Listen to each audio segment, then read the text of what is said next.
En algún período remoto, los habitantes originales y primitivos de Britania revivieron y reformaron sus instituciones nacionales. Hasta entonces, su sacerdote o instructor había recibido simplemente el nombre de Wid, pero consideraron que se había vuelto necesario dividir su cometido entre el sacerdote nacional o supremo y otro con una influencia más limitada. A partir de entonces, aquel se convirtió en Derwid, druida o instructor superior, y Gowid u Ovid, bate o el instructor subordinado. Los dos respondían al nombre general de Bird, bardos, o maestros de la sabiduría. A medida que el sistema fue madurando y creciendo, el orden de los bardos pasó a estar compuesto por tres clases: los druidas, los Beardbrained o bardos privilegiados y los bates.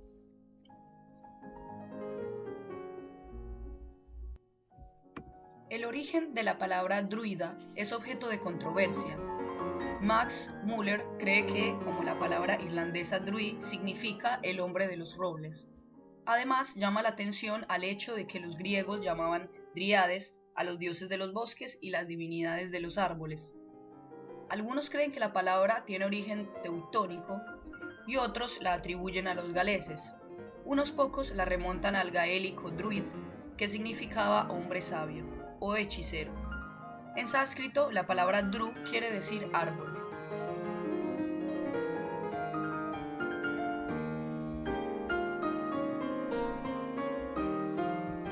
En tiempos de la conquista romana, los druidas estaban perfectamente instalados en Britania y la Galia. No se cuestionaba el poder que tenían sobre el pueblo, y ha habido casos en los que unos ejércitos que estaban a punto de atacarse envainaron sus espadas cuando así se lo ordenaron los druidas de blancas vestiduras. Ninguna empresa de gran importancia comenzaba sin la colaboración de estos patriarcas, que actuaban como mediadores entre los dioses y los hombres. Merecidamente se atribuye a la orden druídica un conocimiento profundo de la naturaleza y sus leyes. Según la Enciclopedia Británica, la geografía, las ciencias físicas, la teología natural y la astrología eran sus estudios preferidos. Los druidas tenían conocimientos básicos de medicina, en particular del uso de las plantas medicinales. También se ha hallado instrumental quirúrgico rudimentario en Inglaterra e Irlanda. En un curioso tratado sobre la medicina británica primitiva, se establece que todos los que la practicasen habían de contar con un jardín o un patio donde cultivar ciertas hierbas necesarias para su profesión. Eliphas Levi, el célebre trascendentalista, hace la siguiente afirmación significativa: los druidas eran sacerdotes y médicos, curaban por magnetismo y cargaban amuletos con su influencia fluida. Sus remedios universales eran el muérdago y los huevos de serpiente, porque estas sustancias atraen la luz astral de una forma especial. La solemnidad con la que cortaban el muérdago atraía hacia esta planta la confianza popular y le otorgaba gran poder magnético. Algún día, el avance del magnetismo nos revelará las propiedades absorbentes del muérdago y entonces comprenderemos el secreto de estas plantas mullidas que extraían las virtudes desaprovechadas de los vegetales y se recargaban de tinturas y sabores. Una ciencia médica que será nueva porque es vieja, utilizará con conocimiento de causa las setas, las trufas, las agallas de los árboles y los diferentes tipos de muérdago. Pero no se debe avanzar más rápido que la ciencia, que retrocede para poder avanzar más.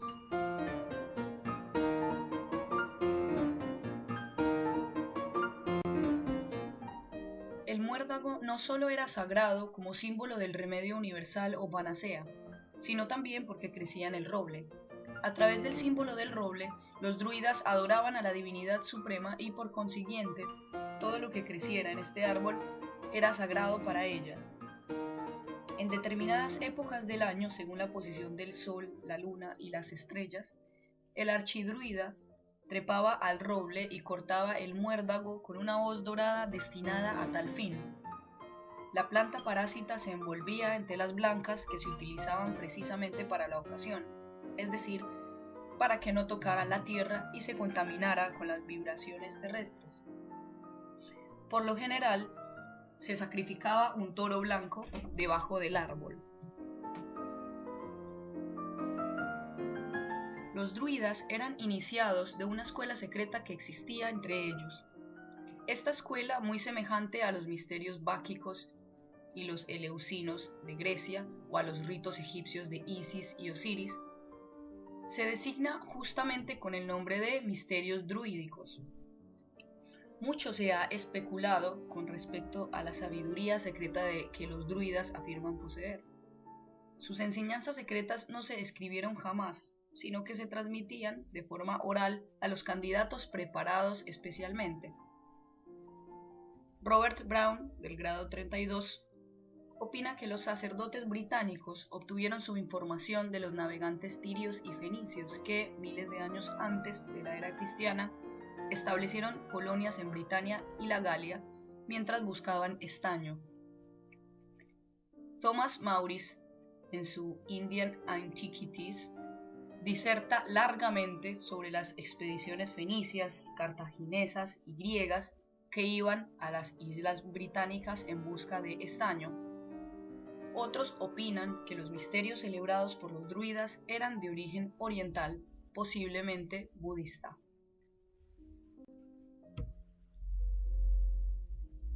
La proximidad de las islas británicas a la Atlántida perdida puede explicar el culto solar, que desempeña un papel importante en los rituales del druidismo. Según Artemidoro, en una isla cercana a Gran Bretaña, adoraban a Ceres y a Perséfone con ritos y ceremonias similares a los de Samotracia.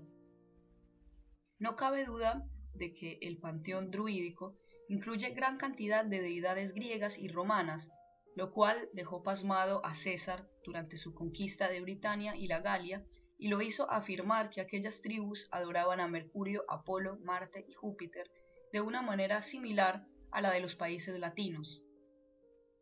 Es casi seguro que los misterios druídicos no son autóctonos de Britania ni de la Galia, sino que emigraron de alguna de las civilizaciones más antiguas.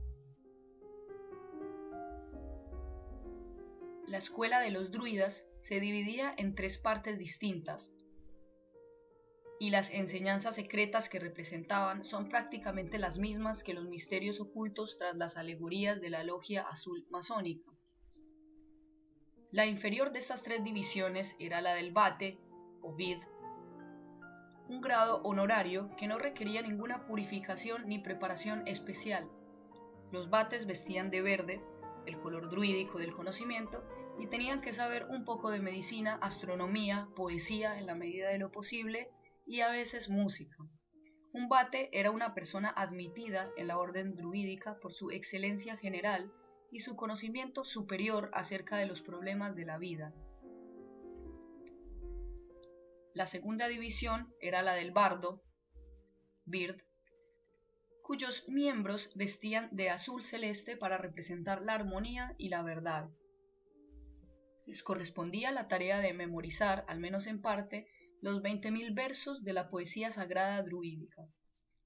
A menudo se los representaba con el arpa primitiva británica o irlandesa, un instrumento cuyas cuerdas eran de cabello humano, tantas como costillas había de un lado del cuerpo. Aquellos bardos se elegían a menudo como maestros de los candidatos a ingresar en los misterios druídicos. Los neófitos llevaban trajes a rayas azules, verdes y blancas, los colores sagrados de la orden druídica.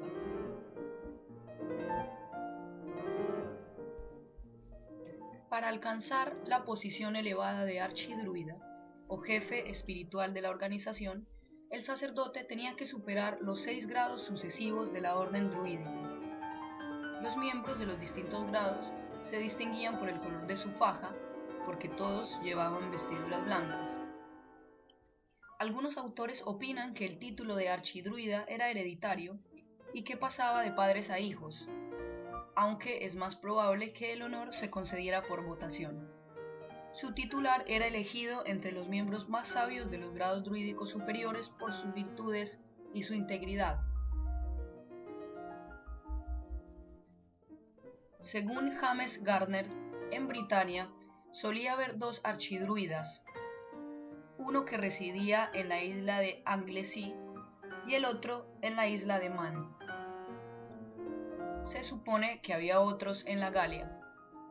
Estos dignatarios, por lo general, llevaban un cetro dorado y una corona de hojas de roble como símbolo de su autoridad. Los miembros más jóvenes de la orden druídica iban afeitados y vestidos modestamente, mientras que los más ancianos llevaban largas barbas canosas y espléndidos adornos dorados. Como el sistema educativo de los druidas británicos superaba al de sus colegas del continente europeo, muchos jóvenes galos eran enviados a escuelas druídicas en Britania para recibir instrucción filosófica.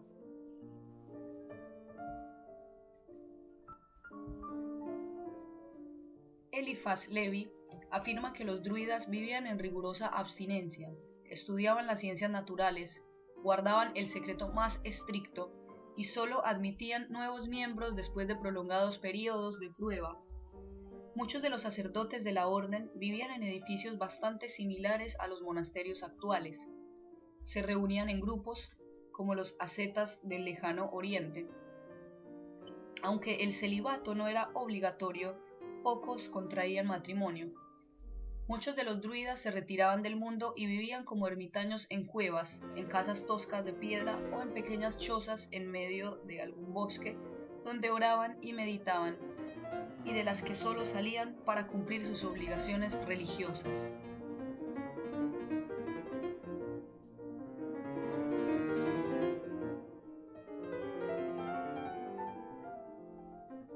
En su Ten Great Religions, James Freeman Clarke describe cómo sigue las creencias de los druidas.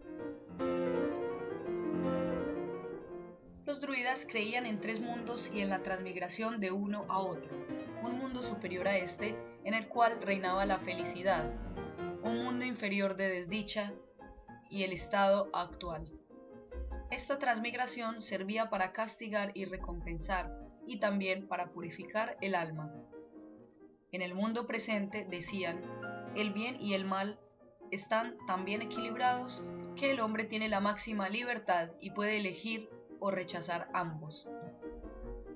Las tríadas galesas nos cuentan que la metamorfosis tenía tres propósitos: reunir en el alma las propiedades de todo el ser, adquirir el conocimiento de todas las cosas y conseguir poder para vencer al mal.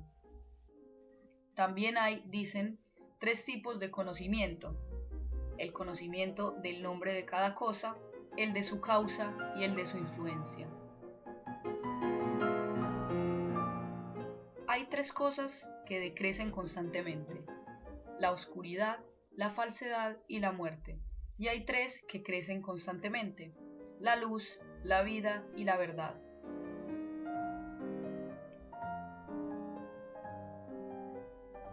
Como casi todas las escuelas de los misterios, las enseñanzas de los druidas se dividían en dos partes diferenciadas.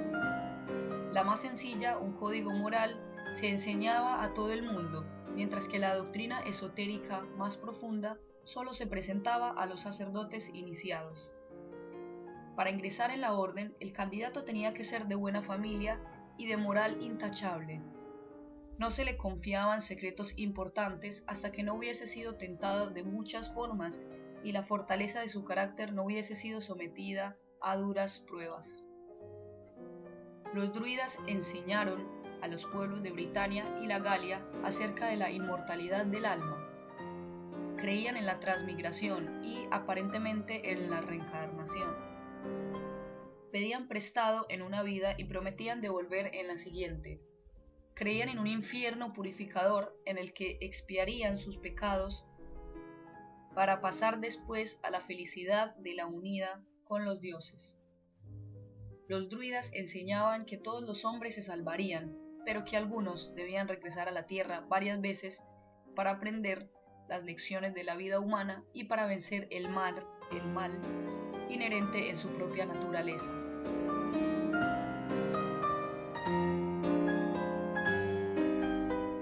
Antes de que se confiaran a un candidato las doctrinas secretas de los druidas, tenían que jurar guardar el secreto. Aquellas doctrinas se transmitían solo en la profundidad de los bosques y en la oscuridad de las cuevas. En aquellos sitios poco frecuentados se instruía al neófito acerca de la creación del universo, las personalidades de los dioses, las leyes de la naturaleza, los secretos de la medicina oculta, los misterios de los cuerpos celestes y los rudimentos de la magia y la hechicería. Los druidas tenían gran cantidad de días festivos. La luna nueva y la llena y el sexto día de la luna eran períodos sagrados. Se cree que las iniciaciones solo se celebraban durante los 2 solsticios y los 2 equinoccios. Al amanecer del 25º día de diciembre se celebraba el nacimiento de la divinidad solar.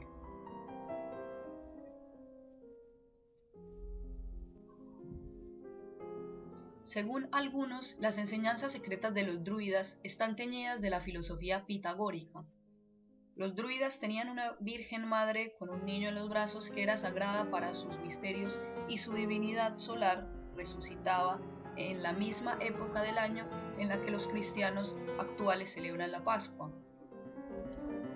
Tanto la cruz como la serpiente eran sagradas para los druidas, que para hacer la primera, cortaban todas las ramas de un roble y sujetaban una de ellas al tronco para formar la letra T. Aquella cruz de roble se convirtió en símbolo de su divinidad suprema. También adoraban al sol, la luna y las estrellas. La luna era objeto de especial veneración. César afirmaba que Mercurio era uno de los dioses principales de los galos. Se supone que los druidas adoraban a Mercurio con la apariencia de un cubo de piedra. También sentían gran veneración por los espíritus de la naturaleza, hadas, gnomos y ondinas, pequeñas criaturas de los bosques y los ríos a los que hacían muchas ofrendas. A continuación, la descripción de los templos de los druidas que hace Charles Hecketorn en The Secret Societies of All Ages and Countries. Los templos en los que conservaban el fuego sagrado por lo general estaban situados en promontorios y en robledales espesos. Los había de diversas formas: circulares, porque el círculo es el símbolo del universo; ovalados, en referencia al huevo mundano del cual surgieron, según la tradición de numerosas naciones, el universo o, según otras, nuestros primeros padres; serpenteante, porque la serpiente era el símbolo de U, el Osiris druídico; cruciforme, porque la cruz es un emblema de regeneración; o alado, para representar el movimiento del espíritu divino. Sus divinidades principales se podían reducir a 2, una masculina y una femenina, el Gran Padre y la Gran Madre, Hu y Seriduen, que reúnen las mismas características que Osiris e Isis, Baco y Ceres, o cualquier otra pareja de dioses supremos que representen los 2 principios de todo ser. Godfrey Higgins afirma que Hu, el poderoso, considerado el primer poblador de Britania, procedía de un lugar que las tríadas galesas llaman el País del Verano, donde actualmente está situada Constantinopla. Albert Pike dice que la palabra perdida de la masonería está oculta en el nombre del dios druida Hu. La escasa información existente acerca de las iniciaciones secretas de los druidas indica una marcada similitud entre su escuela mistérica y las de Grecia y Egipto. Hu, la divinidad solar, fue asesinado y, tras pasar por una cantidad de pruebas extrañas y rituales místicos, recuperó la vida. Había 3 grados en los misterios druídicos, pero eran pocos los que los superaban todos. Se enterraba al candidato en un ataúd como símbolo de la muerte de la divinidad solar.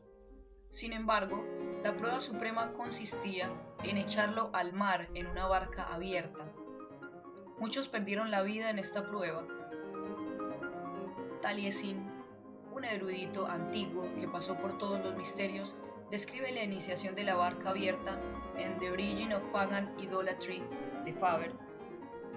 Se decía que los pocos que superaban aquel tercer grado habían nacido otra vez, y que les enseñaban las verdades secretas y ocultas que los sacerdotes druidas conservaban desde la antigüedad. De aquellos iniciados salieron muchos de los dignatarios del mundo religioso y político británico,